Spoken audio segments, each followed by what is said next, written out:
Tant que tu m'as pas vu. Et me voilà. J'ai pris le taureau par les cornes et me revoilà. Cette fois-ci, je vais te montrer comment additionner de l'argent de deux façons différentes. D'accord? On y va.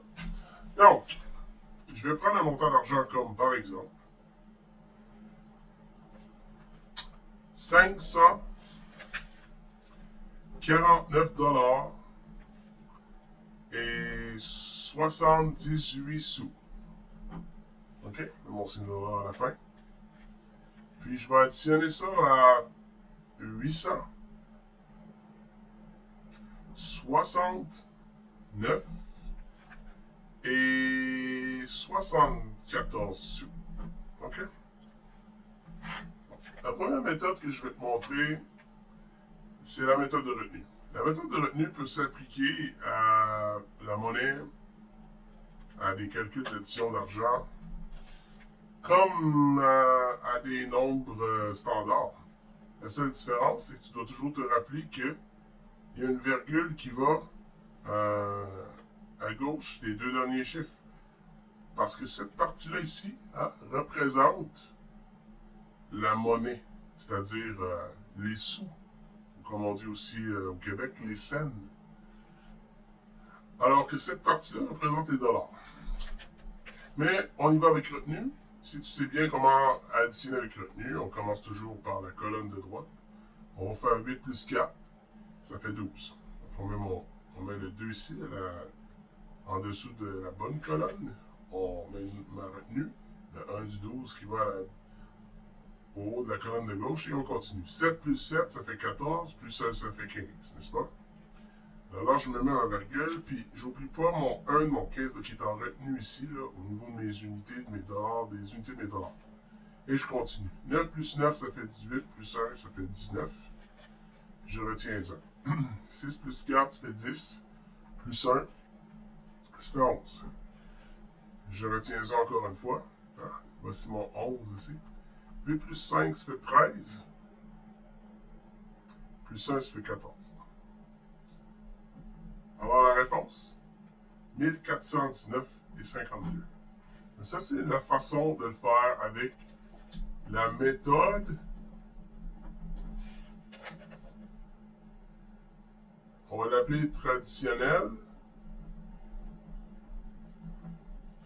avec retenue. OK? Maintenant, on va essayer une nouvelle méthode.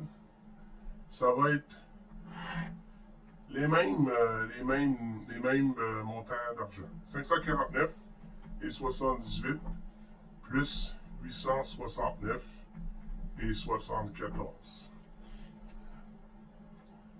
Donc, là, cette fois-ci, ce qu'on va faire, c'est que plutôt que d'utiliser la méthode traditionnelle avec revenu, on va l'appeler la méthode de décomposition. C'est comme ça que je l'appelle. Ça peut être appelé de façon différente dans différentes écoles, différents endroits, mais moi je l'appelle comme ça. Pourquoi je l'appelle méthode de décomposition? C'est parce qu'on va décomposer les nombres en deux parties. Les sous, ou les cents si tu préfères, et les dollars. Donc, juste ici, là, je vais me faire une ligne pour séparer mes colonnes. Celle-là, je vais l'appeler mes cents, puis celle-là, je vais l'appeler mes dollars. Puis là, je te rappelle qu'on additionne la monnaie canadienne. Ça fonctionnerait très bien aussi pour plusieurs autres types de monnaies, entre autres la monnaie américaine. Puis, donc, là, ce que je vais faire, c'est que je vais faire mes additions séparément. Je vais additionner mes dollars d'abord. 549 plus 869. Puis là, je vais utiliser la méthode de retenue ici, c'est assez simple. 9 plus 9, 18. Je retiens 1, 6 plus 4, 10 plus 1, 11. 8 plus 5, ça fait 13. Plus 1, ça fait 14. Donc, ça fait 1418 pour mes dollars, n'est-ce pas? Maintenant, mes sous. Alors là, c'est très important que je les écrive sans les virgules. Et le symbole des sous, c'est un C avec un tiret à l'intérieur. Donc, 78 sous. OK? Et j'additionne ça à 74 sous. Et j'y vais. 8 plus 4 fait 12. Je retiens 1. 7 plus 1, 7 plus 7 fait 14. Plus 1, 15. Alors, ça fait 152 sous. OK? Alors, 1418 $ et 152 sous. Là, les amis, ce que tu dois te souvenir, c'est que 152 sous, là, ça correspond à 1,52 $. Pourquoi? Parce que 100 sous, 100 cents, c'est égal à 1 $. Donc, ce qu'on va faire, c'est qu'on va transférer le plus de dollars possible des cents vers les dollars. Comment on va faire ça? Ben ici, j'ai clairement 1 $ ici, là. Donc, je dois enlever 100 cents, parce que 100 cents correspond à 1 $. Quand je l'enlève, il va rester 52 sous. OK? Et mon 100 cents que j'ai envoyé, il devient plus 1 ici. Il faut que je l'ajoute à mes dollars. Je l'ai enlevé à mes sous, alors je dois l'ajouter à mes dollars. Je le transfère de l'autre côté, autrement dit. Alors, ça fait plus 1 $. Plus 1 $. Alors, 1418 plus 1 $, ça fait 1419 $. Et la réponse, 1419 $ et 52 sous. Et ça s'écrit comme ça, 1419 et 52. Donc, si tu compares cette réponse avec l'autre ici en haut, tu vois que c'est les deux mêmes réponses. Peu importe la méthode que j'utilise. OK? Donc, la méthode traditionnelle avec retenue et la méthode de décomposition.